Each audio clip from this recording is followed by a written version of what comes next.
Hello नमस्कार दोस्तों, मैं राहुल कुमार आप सभी का अपने यूट्यूब चैनल शिक्षक भर्ती एकेडमी में स्वागत करता हूं। तो अगर आप भी सुपर टेट यानी कि प्राथमिक शिक्षक भर्ती लिखित परीक्षा या टेट की तैयारी कर रहे हैं तो आज ही चैनल से जुड़िए और चैनल को सब्सक्राइब कीजिए क्योंकि आपको इस चैनल पर इतने भी आपके सुपर टेट के सब्जेक्ट होते हैं या टेट के सब्जेक्ट होते हैं उनसे संबंधित आपको जो है लगातार वीडियोज़ मिलते रहेंगे। और कुछ विषयों कक्षाएँ जो है लगातार आपकी जो है चल रही हैं, जैसे आपका मैथमेटिक्स हो गया, बाल विकास हो गया, इंग्लिश है, आपका संस्कृत है।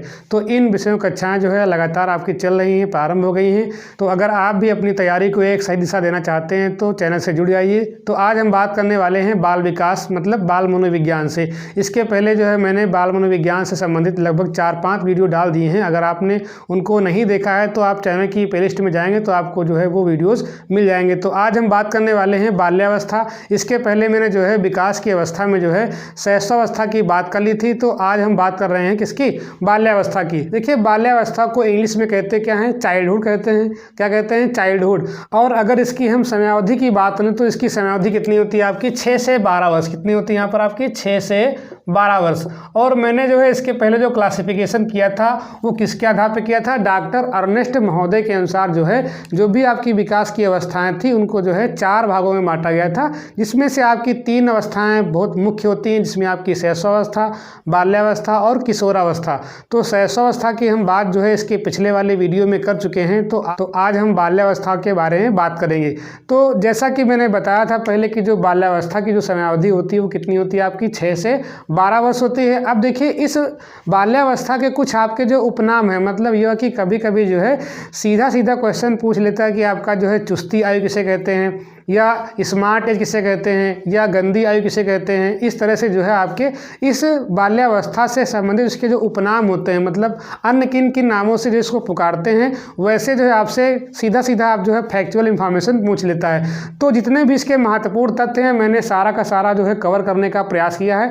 जितना भी आपका निचोड़ था वो सारा का सारा आपको जो है इस वीडियो में मिलेगा। बाल्यावस्था से क्वेश्चन आपका चाहे जहाँ से बन जाए, इससे बाहर तो कतई नहीं आएगा। चलिए हम इन बिंदुओं की बात लेते हैं। तो आपका इसमें पहला बिंदु क्या है यहाँ पर? आपका गैंग एज। गैंग एज क्यों कहते हैं? क्योंकि यहाँ पर क्या होते हैं, बच्चे जो है अपनी टोली बना देते हैं। मतलब ये हुआ कि अपने जो आपके समलिंगी समूह होते हैं, मतलब अगर बालक हैं तो बालकों का समूह हो जाता है, अगर बालिकाएं हैं तो जो बालिकाएं होती हैं वो अपना समूह बनाती हैं। तो उसे हम क्या बोलते हैं? गैंग एज या टोली या समूह की बात कर लेते हैं यहाँ पर। तो तीनों नाम आप याद रखेंगे, गैंग एज, टोली एज या समूह। ठीक है, तो समूह की अवस्था, टोली की अवस्था, गैंग एज, इसे किसे कहते हैं? हम बाल्यावस्था को कहते हैं। तो ये सारे के सारे नाम जो है किसके साथ जुड़ेंगे? आपके बाल्यावस्था के साथ। उसके बाद हम बात कर लेते हैं यहाँ पर चुस्ती की आयु, मतलब ये कि स्मार्ट एज। क्यों? क्योंकि इस अवस्था में बालक क्या होते हैं, ज़्यादा आपके स्मार्ट होते हैं, कार्यों को करने में क्या होते हैं, बहुत ही सहजता महसूस करते हैं और जो है कार्य को जो है फुर्तीले तरीके से करते हैं। मतलब उनकी जो बॉडी होती है वो एक्टिव होती है और उनका दिमाग भी क्या होता है, बहुत ही एक्टिव रहता है, मतलब चुस्त दुरुस्त रहता है। तो इसे हम क्या बोलते हैं? चुस्ती की आयु या स्मार्ट एज। हिंदी में भी आपका जो है अंग्रेजी वाले वर्ड को जो है हिंदी में लिख सकता है, मतलब स्मार्ट एज लिख देगा वहाँ पर। तो आपको पता होना चाहिए ये किसके संदर्भ में कहा गया है? बाल्यावस्था के संदर्भ में कहा गया है। चलिए आगे हम बात है डर्टी एज, मतलब गंदी आयु भी इसे कहते हैं। बाल्यावस्था का दूसरा नाम क्या है? गंदी आयु। तो कभी कभी आपका क्वेश्चन यहाँ पे सीधे डायरेक्टली बन जाता है कि डर्टी मतलब गंदी एज किसे कहते हैं? तो कौन सी आपकी होगी यहाँ पर? बाल्यावस्था। ये सारे के सारे आपके बिंदु बहुत ही महत्वपूर्ण हैं जो आपकी परीक्षा के लिए बहुत ही आपके जो है आवश्यक हैं कि आपको ये जानना अनिवार्य है। आगे यहाँ पर बिंदु है बालक का निर्माण कार्यकाल। कहने का अर्थ ये हुआ कि जब बालक जो है शैशवावस्था से बाल्यावस्था में प्रवेश करता है तो वहाँ पर क्या होता है, जैसे जो बच्चे कक्षा 1 या 2 में आते हैं तो वो क्या होता है आपका, वो बाल्यावस्था ही स्टार्ट होती है। तो हम चाहते हैं कि जो है, क्योंकि ये बच्चों का क्या होता है निर्माण कार्यकाल होता है, तो हम जो है उन्हें अच्छी से अच्छी शिक्षा, अच्छे से अच्छे संस्कार, मतलब अगर हम इस अवस्था में उनको अच्छी शिक्षा या अच्छे संस्कार देते हैं तो वो फिर आगे चल करके जो है अच्छे संस्कारों को जो है सजोए रखते हैं। तो मतलब ये कि निर्माणकारी काल हो जाता है, ये बच्चे का जो है यहीं से निर्माण प्रारंभ होता है। भविष्य में वो क्या बनेगा उसका जो है नियमन हम यहीं से करते हैं, इसी अवस्था से करते हैं। आगे हम बात लेते हैं यहाँ पर प्रारंभिक विद्यालय की आयु या शिक्षा आरंभ करने की सर्वोत्तम आयु। आप जानते हैं कि यहाँ पर जो बेसिक का आपका जो नियम होता है वो क्या होता है, 6 से 14 वर्ष के बालक होते हैं। तो अगर हम 6 से 14 वर्ष की बात कर रहे हैं तो लगभग हम जो है बाल्यावस्था की ही बात करते हैं। मतलब ये हुआ कि ये क्या होती है, सर्वोत्तम आयु होती है बच्चों का जो है किसी विद्यालय में प्रवेश कराना या विद्यालय में एडमिशन कराना। तो इसे हम क्या बोलते हैं, बच्चों के लिए जो है ये सर्वोत्तम स्थिति होती है, सर्वोत्तम अवस्था होती है उनके एडमिशन के लिए या उनकी पढ़ाई के लिए या उनके भविष्य निर्माण के लिए। आगे हम बात लेते हैं कि यहाँ पर जो अवस्था होती है, यहाँ पर क्या होता है, इस अवस्था में माता पिता जो है बालक को समझने में जो है कठिनता को महसूस करते हैं। मतलब ये हुआ कि वो बालक की जो प्रवृत्तियाँ होती हैं उनको जो है थोड़ा समझने में असमर्थ रहते हैं कि बालक क्या करना चाहता है, बालक की इच्छाएँ क्या हैं, तो वो जो है डिसाइड नहीं कर पाते हैं कि बच्चे की इच्छाएँ क्या हैं। तो कहने का अर्थ ये वो सीधा कि जो है माता पिता क्या होते हैं, असमर्थ होते हैं बच्चे को समझने में। अब देखिए यहाँ पर दो आपके जो बहुत ही इंपॉर्टेंट हैं। अब देखिए जो आपका यहाँ पर समझने के संदर्भ में कहा गया, ये भी किसने कहा है, कॉल एवं ब्रूस ने कहा है। तो ये आपका बहुत ही इंपॉर्टेंट है सुपर टेट और टेट के लिए, क्योंकि यहाँ पर सीधा सीधा जो है फैक्चुअल इन्फॉर्मेशन पूछता है। ये सी टेट नहीं है जो वहाँ पर आपका जो है समझ का क्वेश्चन पूछे, ये सीधे आपको जो है फैक्चुअल पे ले आता है, टेट हो चाहे सुपर टेट हो। तो यहाँ पर जो कॉल एवं ब्रूस ने कहा वो क्या कहा कि बाल्यावस्था जो होती है, कौन सी बाल्यावस्था जो होती है वो जो है जीवन का अनोखा काल है। मतलब ये हुआ कि जो आपका चाइल्डहुड है वो क्या होता है, जीवन का अनोखा काल। तो क्वेश्चन ऐसे बनता है कि जो है बाल्यावस्था जीवन का अनोखा काल है, ये किसने कहा है या किस मनोवैज्ञानिक ने कहा है। तो किसके साथ जाएंगे यहाँ पर, कॉल एवं ब्रूस के साथ जाएंगे। और कॉल ब्रूस ने ये भी कहा है यहाँ पर कि जो है बाल्यावस्था में जो माता पिता होते हैं वो बालकों को समझने में कठिनाई का अनुभव करते हैं। तो ये दोनों जो चीज़ें हैं किसने कहा है, कॉल एवं ब्रूस ने कहा है। इसके बाद यहाँ पर आपका एक और महत्वपूर्ण बिंदु आता है यहाँ पर, बाल्यावस्था मिथ्या परिपक्वता का काल है। देखिए मिथ्या मतलब क्या होता है, झूठी परिपक्वता।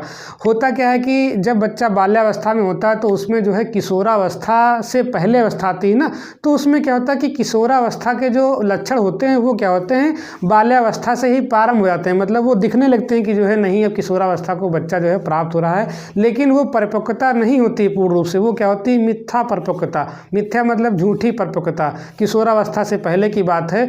तो इसे हम क्या बोलते हैं, बाल्यावस्था को बोलते हैं मिथ्या परिपक्वता का काल, मतलब झूठी परिपक्वता का काल। ये किसने कहा है, जे.एस. रॉस ने कहा है। तो हम किसके साथ जाएंगे, जे.एस. रॉस के साथ। ये भी आपकी डेफिनेशन कई बार जो है पूछी जा चुकी है। तो ये कुछ आपके जो है महत्वपूर्ण बिंदु है बाल्यावस्था से, और ये सीधे सीधे आपको जो है परीक्षा में देखने को मिल जाते हैं। तो इनको जो है आप अपने पेन और पेपर की सहायता से जो है अपनी नोटबुक में नोट करते रहें, जिससे कि जो है बाद में आपको जो है असहजता ना महसूस हो कि जो है वीडियो देख लिए उसके बाद जो है भूल गए, क्योंकि चीज़ें क्या होती हैं रिमेंबर इतनी नहीं रहती हैं, तो परीक्षा के पहले आपको फिर याद करना पड़ता है। तो इन चीज़ों को जो है आप संजोए रखें और इनको जो है इकट्ठा रखें, आपकी परीक्षा के लिए बहुत ही लाभकारी सिद्ध होंगी। अब देखिए यहाँ पर बाल्यावस्था को भी जो है दो भागों में बांटा गया है, एक होता है पूर्व बाल्यावस्था, दूसरा क्या होता है आपका उत्तर बाल्यावस्था। तो हम यहाँ पर जो है बाल्यावस्था को दो टाइप में कर रहे हैं। यहाँ पर पहला इसको हम बोलते हैं पूर्व बाल्यावस्था। क्या बोलते हैं इसको हम, पूर्व बाल्यावस्था।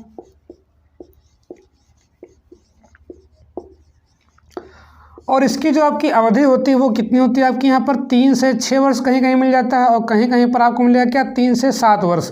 तो दोनों आप जो है यहाँ पर याद रखेंगे, 3 से आपका 6 वर्ष और 3 से आपका 7 वर्ष, ये दोनों आपको जो है मिल जाते हैं कहीं कहीं पर। अब देखिए यहाँ पर पूर्व बाल्यावस्था में क्या होता है, यहाँ पर जो है बालक का जो विकास होता है, चाहे आप जो है शारीरिक विकास की बात लें चाहे आप मानसिक विकास की बात लें, वो क्या होता है बहुत ही तीव्र गति से होता है, मतलब तेज़ी से होता है। तो अगर हम बात लेते हैं पूर्व बाल्यावस्था में, तो यहाँ पर क्या होता है, तीव्र क्या होता है, तीव्र यहाँ पर विकास होता है, तीव्र शारीरिक व मानसिक विकास। कौन सा, तीव्र शारीरिक व मानसिक विकास, शारीरिक व मानसिक विकास।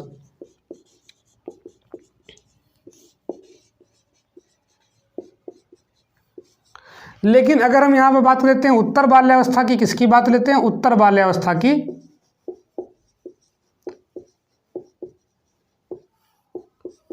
तो उत्तर बाल्यावस्था की जो समयावधि होती है वो आपकी होती है यहाँ पर 7 से 11 वर्ष, 7 से 11 वर्ष।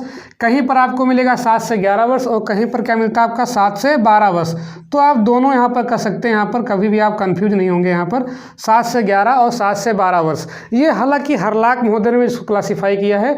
और इसमें क्या होता है, देखिए हमने क्या बात की, बाल्यावस्था के आपके दो पोर्शन, एक क्या हो गया आपका पूर्व बाल्यावस्था, दूसरा क्या हो गया यहाँ पर आपका उत्तर बाल्यावस्था।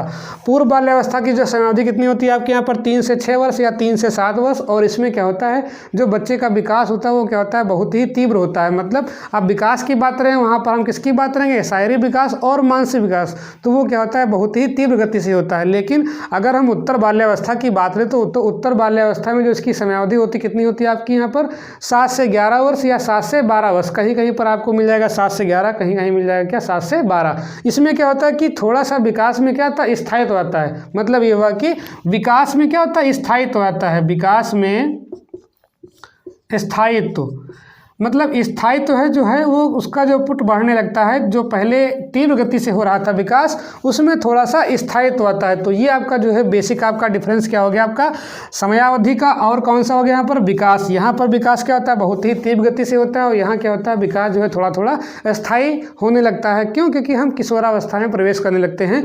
तो ये आपका बेसिक आपका जो है यहाँ पर बाल्यावस्था हो गया। इसके पहले और मैंने जो है बाल्यावस्था के यहाँ पर 2 क्लासिफिकेशन किए, पूर्व बाल्यावस्था और उत्तर बाल्यावस्था।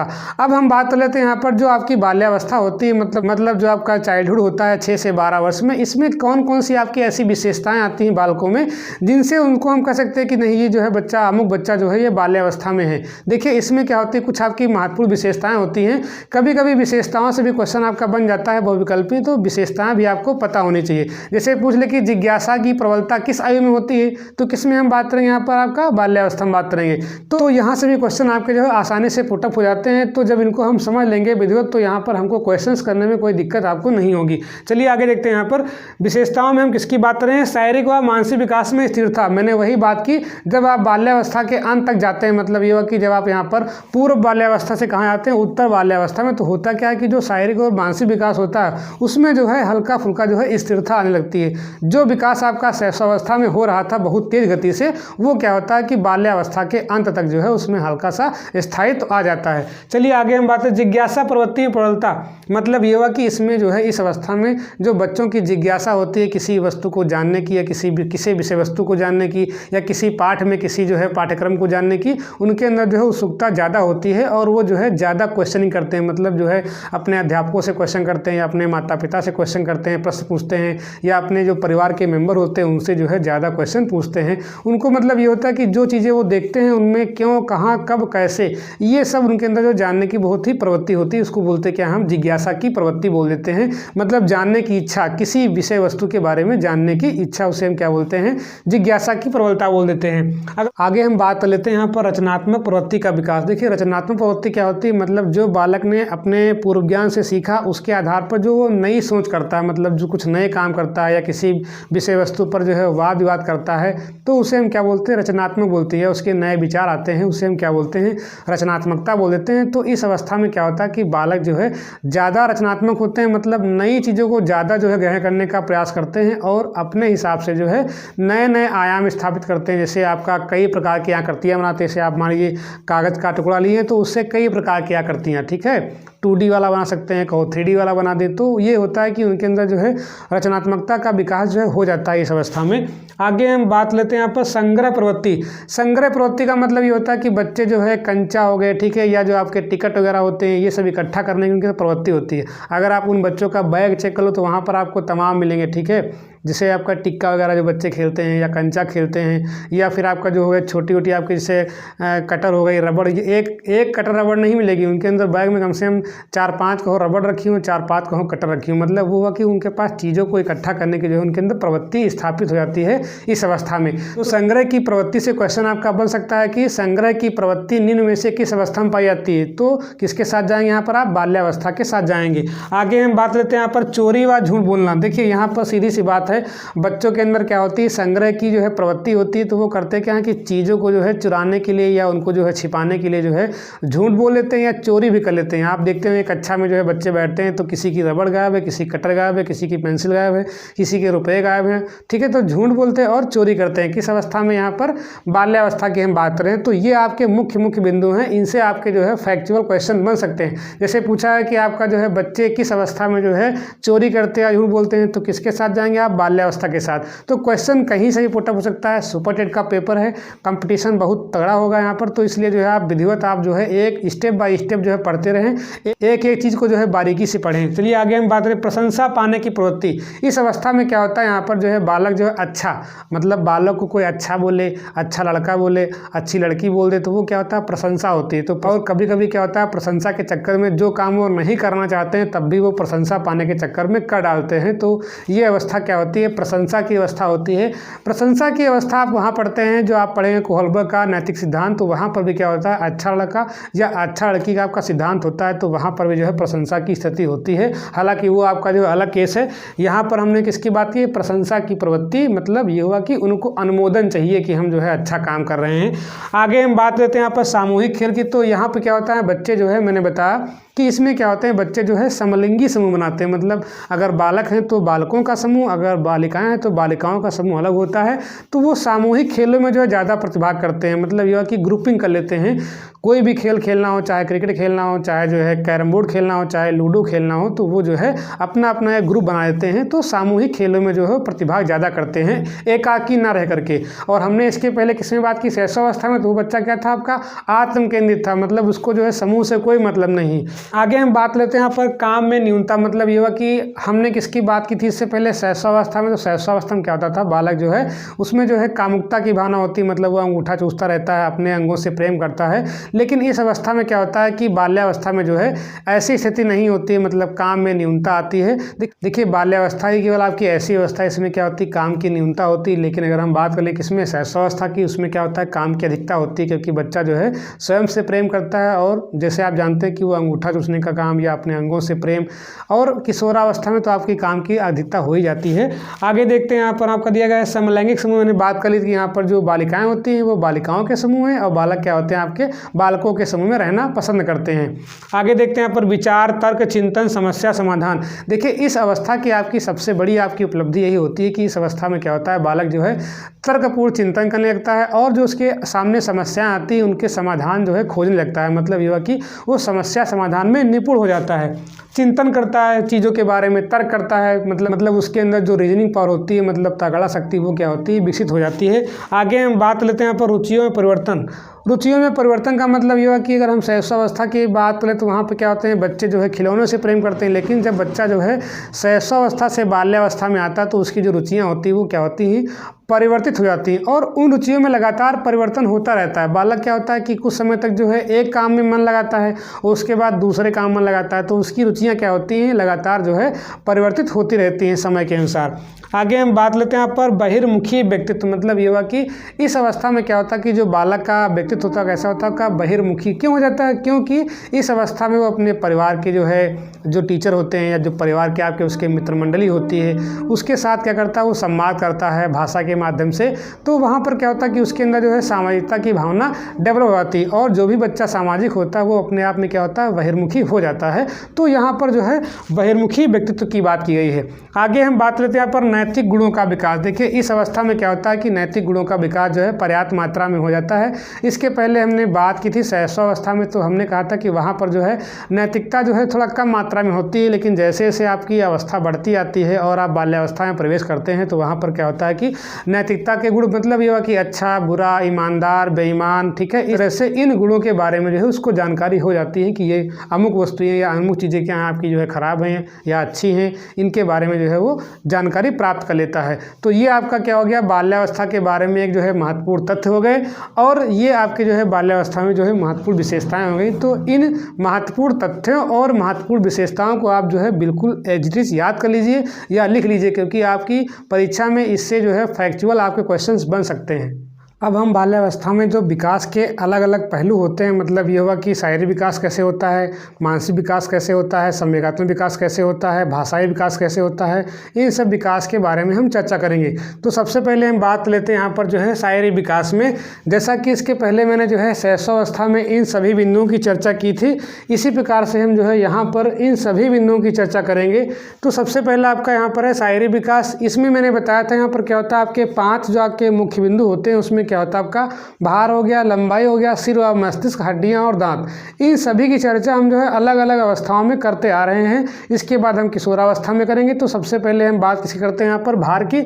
तो इसमें क्या होता है कि जो बाल्यावस्था के अंत तक, मतलब ये होगा कि जब बच्चा लगभग आपका 11-12 वर्ष का हो जाता है तो वहाँ पर उसका जो भार होता है वो लगभग आपका 80 से 95 पाउंड हो जाता है। मतलब ये हुआ कि 80 से 95 आपकी क्या एक जो है रेंज है यहाँ पर जो भार की होती है। और इसमें एक खास बात क्या होती है, यहाँ पर जो लड़कियों का वजन होता है वो क्या होता है, ज़्यादा होता है। क्यों? क्योंकि इस अवस्था में जो लड़कियों की लंबाई वो क्या होती है, ज़्यादा होती है। मैंने बताया था कि लड़कियों की लंबाई के संबंध में शैशवावस्था में क्या होती है, कम होती है, बाल्यावस्था में क्या होती है, ज़्यादा, और किशोरावस्था में फिर कम हो जाती है। मतलब कम, ज़्यादा, कम। इसके पहले वाले वीडियो हमने चर्चा की थी। अब उसके बाद बात करते हैं लंबाई की। तो जैसा कि हमने अभी बात की कि लड़कियों की लंबाई क्या होती है, यहाँ पर लड़कों से 1 इंच ज़्यादा होती है। किस अवस्था की बात कर रहे हैं, बाल्यावस्था की बात करें तो क्वेश्चन आपसे बन सकता है यहाँ पर कि किस अवस्था में जो है लड़कियों की लंबाई जो है लड़कों की अपेक्षा ज़्यादा होती है। तो किस में बताएंगे हम यहाँ पर, बाल्यावस्था में। तो 2 बिंदु आपके हो गए यहाँ पर, भार का और लंबाई का। अब हम यहाँ पर तीसरे बिंदु की बात करते हैं। कौन सा आपका यहाँ पर, सिर व मस्तिष्क की बात कर लें। तो अगर हम आकार व भार की दृष्टि से देखें तो यहाँ पर क्या होता है कि जो आपका सिर व मस्तिष्क का विकास क्या होता है वो आपका लगभग पूर्ण हो जाता है। मतलब ये हुआ कि यहाँ पर जो सिर व मस्तिष्क का विकास क्या होता है, तीव्र गति से होता है और लगभग क्या होता है आपका पूर्ण हो जाता है। अगली हम बात कर लेते हैं यहाँ पर दांत की। तो जैसा कि हमने बताया था कि जो शैशवावस्था होती है उसमें क्या होते हैं आपके दूध के दांत होते हैं। लेकिन जैसे ही बच्चा जो है बाल्यावस्था में प्रवेश करता है तो उसमें क्या होता है कि दूध के दांत टूट जाते हैं और उन दांतों के स्थान पर जो है आपके दांत स्थायी वाले जो होते हैं वो आपके निकल आते हैं। और उनकी संख्या लगभग कितनी होती है आपकी, 27 से 28 होती है। तो अस्थायी दांत जो है आपके निकल आते हैं 12 से 13 वर्ष तक। और ये जो दांत होते हैं कितने होते हैं आपके, 27 से 28 आपके दांत होते हैं। आगे हम बात लेते हैं यहाँ पर हड्डियों की। तो हड्डियाँ जो है शैशवावस्था में कितनी होती है आपकी, 270 होती हैं। लेकिन जैसे ही बच्चा जो है बाल्यावस्था में प्रवेश करता है या बाल्यावस्था में होता है वहाँ पर हड्डियों की संख्या बढ़ करके 350 मतलब 350 हो जाती है। तो ये भी आपके यहाँ पर फैक्ट आपके बहुत ही इंपॉर्टेंट हैं। सारे के सारे आपके पाँचों बिंदु आपके लिए हर अवस्था में, चाहे आपकी शैशवावस्था हो, चाहे आपकी बाल्यावस्था हो, चाहे आपकी किशोरावस्था में हो, सभी में आपके जो ये बिंदु हैं आपके बहुत ही महत्वपूर्ण है परीक्षा की दृष्टि से। अब हम बात कर लेते हैं यहाँ पर मानसिक विकास की। तो मानसिक विकास के संबंध में जो है क्रो ने कहा है, क्या कहा है यहाँ पर, जब बालक 6 वर्ष का हो जाता है तो उसकी मानसिक योग्यताओं का लगभग पूर्ण विकास हो जाता है। मतलब ये हुआ कि जब बालक 6 वर्ष का होता है तो उसकी जो मानसिक योग्यताएं होती हैं, जैसे अगर हम यहाँ पर बात कर लें, यहाँ पर कौन सी आपकी चिंतनशीलता, कौन सी बात कर लें यहाँ पर, चिंतनशीलता की बात कर लें, इसकी बात कर लें यहाँ पर चिंतनशीलता। दूसरा आपका यहाँ पर आपका तर्क शक्ति, किसकी बात कर लें यहाँ पर, तर्क शक्ति की बात कर लें। ठीक है, तो ये जो चीज़ें होती हैं, मतलब ये जो आपकी विशेषताएं होती हैं बालक के मानसिक स्तर की, तो ये सब जो है डेवलप हो जाती हैं किस अवस्था में, बाल्यावस्था में। तो वही कहा गया यहाँ पर जो है लगभग बालक के मस्तिष्क का आपका जो है पूर्ण विकास हो जाता है। और क्रो ने जो है इस संबंध में भी आपकी ये लाइन कही है।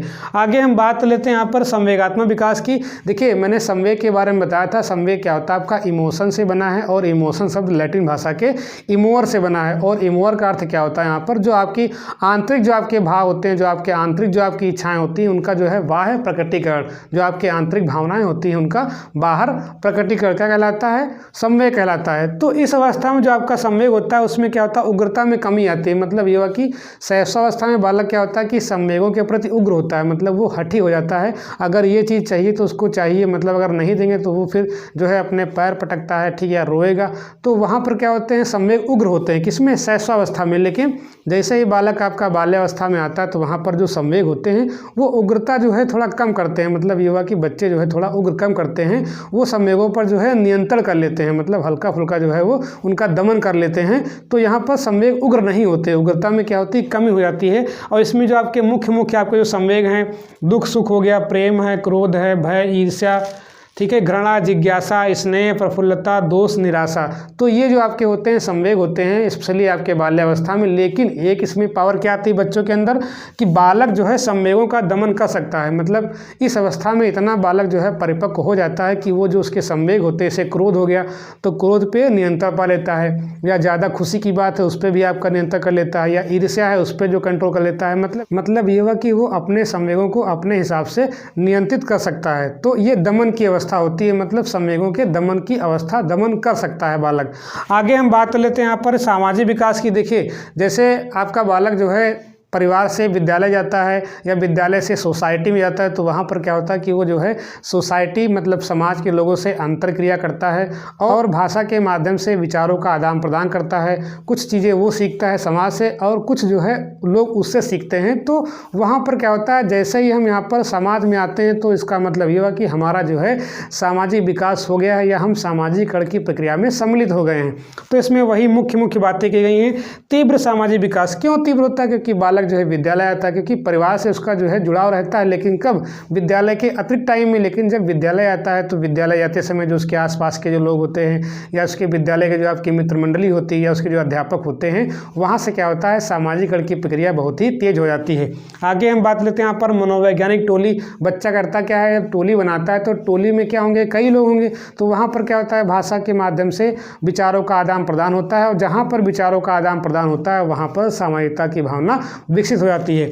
आगे हम बात करते हैं यहाँ पर समूह उत्तरदायित्व। उत्तरदायित्व क्या होता है, रिस्पॉन्सिबिलिटी। जैसे आपका समूह है तो समूह में क्या होता है, उसके अंदर जो है नेतृत्वकर्ता के गुण आ जाते हैं या उसकी रिस्पॉन्सिबिलिटी बढ़ जाती है। समूह का नेता होता है या कक्षा नायक होता है, कक्षा मॉनिटर होता है। तो ये सब चीज़ें जो है उसके अंदर जो है सामाजिकता या नेतृत्वकर्ता या उत्तरदायित्व की भावना को जो है विकसित कर देती है। आगे हम बात लेते हैं यहाँ पर सहकारिता, मतलब लोगों की सहायता करना, सहयोग, वही बात हो गई यहाँ पर।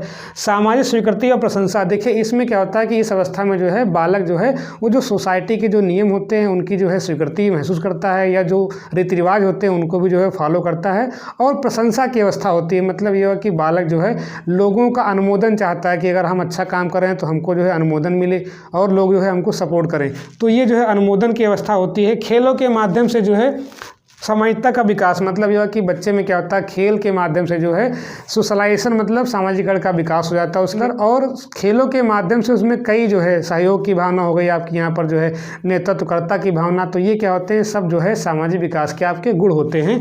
आगे हम बात लेते हैं यहाँ पर न्याय की। तो न्याय और अन्याय इसके बारे में जो है बालक परिचित हो जाता है इस अवस्था में। बुद्धि। आगे आपका है सहनशीलता। सहनशीलता का मतलब ये हुआ कि अगर मान लीजिए दो बच्चे झगड़ा कर रहे हैं तो वहाँ पर क्या होता है कि जो है एक सहनशील हो जाता है, तो वहाँ पर जो है झगड़ा अपने आप जो है खत्म हो जाता है। तो ये आपका सहनशीलता हो गया। आगे आपका यहाँ पर धैर्य। धैर्य का मतलब पेशेंस होता है, मतलब अगर किसी लक्ष्य को आपको प्राप्त करना है तो आपको धैर्य रखना पड़ेगा, तो धैर्य की बात हो जाती है यहाँ पर। और सद्भावना, मतलब दूसरों के प्रति जो है हमारी अच्छी भावना होनी चाहिए। आगे हम बात लेते हैं जो आपका अंतिम बिंदु है इस अवस्था का, वो आपका है चारित्रिक विकास। देखिए इसमें होता क्या है कि बच्चा जो है समूह में रहता है तो वहाँ पर जो भी समूह के जो आचरण होते हैं या समूह के जो आपके वहाँ पर जो कायदे कानून होते हैं उनका जो है वो फॉलोअप करता है, मतलब उनका अनुकरण करता है। तो सीधी सी बात ये हुई कि जो समूह का आचरण होता है वो जो है बच्चे को प्रभावित करता है या बच्चे के चरित्र को जो है एक दिशा देता है।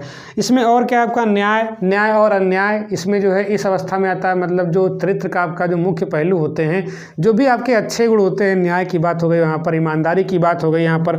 आज्ञा पालन।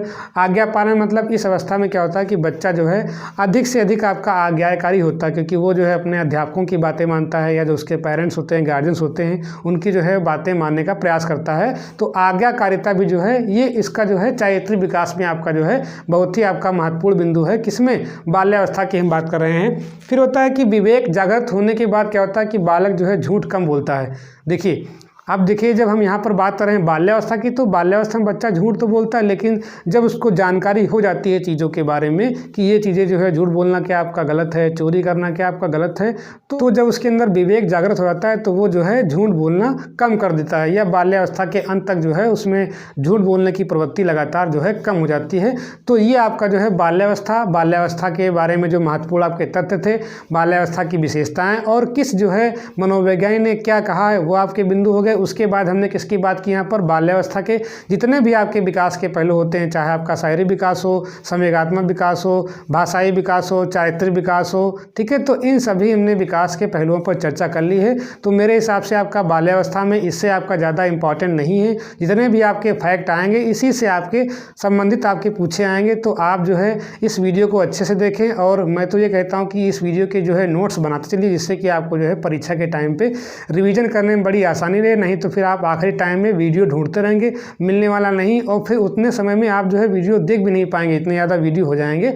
तो इनके नोट्स बनाना ही बेहतर है। तो अगर आपको ये वीडियो पसंद आया हो तो वीडियो को लाइक करें, कमेंट करें और कमेंट बॉक्स में ये बताते रहें कि जो है वीडियो कैसा रहा है। और जो भी आपके सहपाठी जो टेट, सीटेट या सुपर टेट या लिखित परीक्षा की तैयारी कर रहे हैं, उन सभी को जो है इन वीडियोस का या चैनल का लिंक जो है आप शेयर करते रहें, क्योंकि आप शेयर करेंगे तभी जो है यूट्यूब का परिवार बढ़ता रहेगा और मेरा भी जो है इंथुजियाज्म मतलब ये उत्साह बढ़ता रहेगा। तो इस वीडियो में बने रहने के लिए आप सभी को धन्यवाद। Thanks for watching.